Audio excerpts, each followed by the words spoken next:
demonstration, compliment your efforts. It's our number one university. So clinically look out for who is doing the education as far as concerned. First, I think it's appropriate to congratulate you on your return to the ministry as the minister in the ministry, and to congratulate Barrister Wike for joining you in the onerous assignment that you have been saddled with. Having you back here clearly demonstrates to me that the President has absolute confidence in your ability to deliver on the agenda for transformation in the education sector. If not, you wouldn't have been back here, I'm sure. It's the demonstration of the work you've done that has brought you back here. I bring very warm greetings from the people of Ekiti State, the fountain of knowledge as we used to be known, and the land of honor.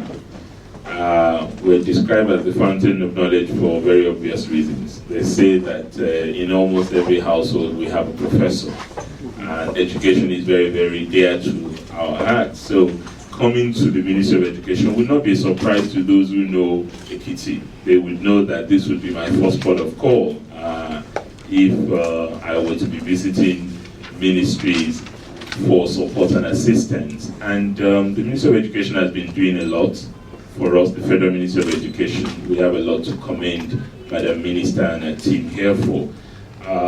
We have been a beneficiary in our state of a number of initiatives. The Federal University that has been graciously given to the Southwest is in Ekiti State. The Housing for All Teachers scheme, we've been a beneficiary of 1,000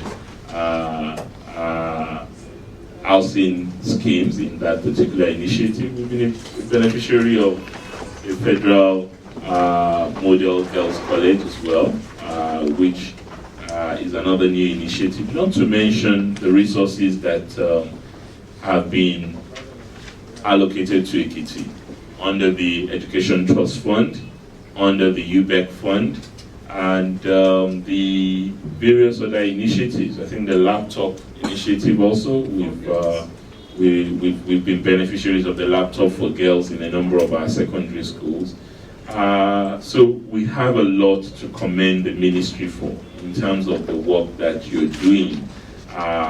And we really are the outposts for this work. We are the federal government at our level in the state. So whatever you're doing there is a reflection of the thought process, a reflection of the agenda that you've set. But there are still challenges, even in Ekiti, that used to be known as an education capital.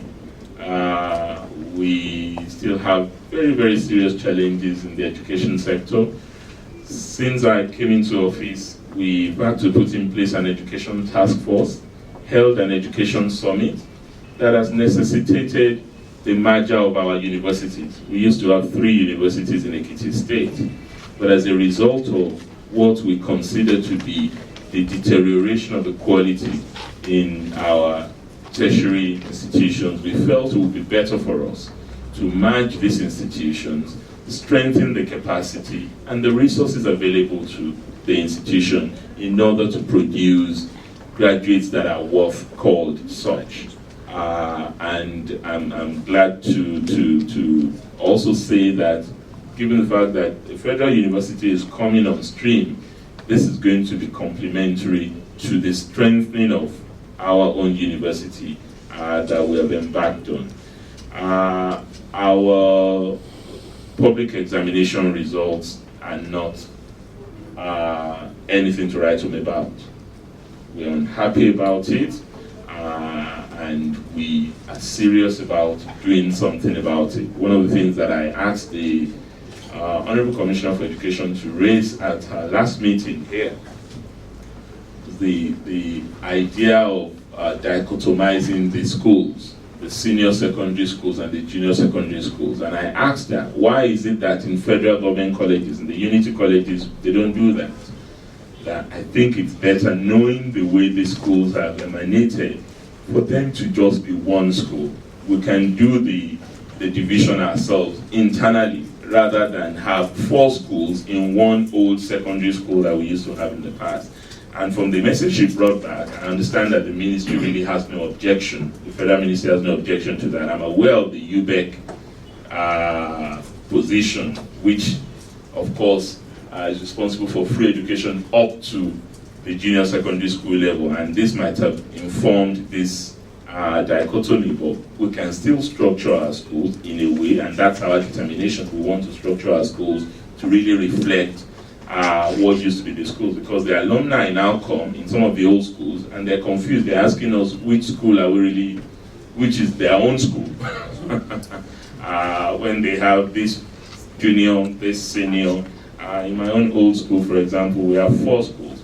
We now have Christ Girls School Junior, Christ Girls School Senior, Christ School Senior, Christ School Junior, and it's a little bit confusing. So we want to harmonize all that so that we can strengthen the quality of teaching and the learning environment as well, in order to improve the results we get in education. I know we're lagging behind in taking all of our resources that are here, but we've been making a lot of improvements since we came in, and I know we're processing the 2010 now, and 2011 of our funds, given the pressure that is also coming from you, necessarily so. So we're happy that that's happening.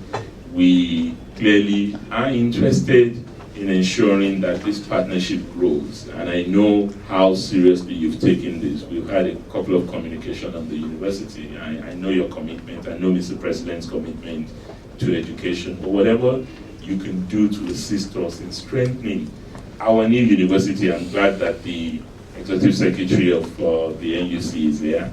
Even give us a nominee on the governing council of the new university that can be a liaison between the National Universities Commission and ourselves.